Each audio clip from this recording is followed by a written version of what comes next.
sual olundu. Ya Resulallah, istəyirəm dualarım qəbul olsun.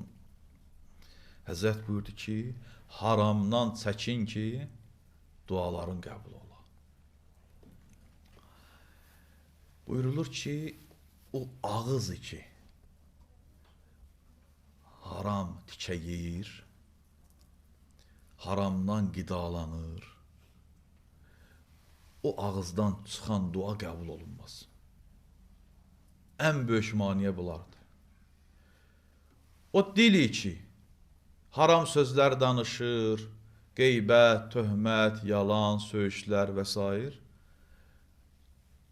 O dildən çıxan duanı Allah qəbul etməz. Həzrət buyurur ki, haramdan çəkin. Haramdan çəkinmir və istəyir də duası qəbul olunsun. Həzrət açıq-aşkar buyurur ki, haram yeyən insanın duası qəbul olunmaz. Əgər Allah bir insanın duasını qəbul edirsə, öz rəhmətini ona şamil edir. Öz rəhmətini ona nazil edir. Lütfü ilə ona nəzər salır. Amma haramdan qidalanan insana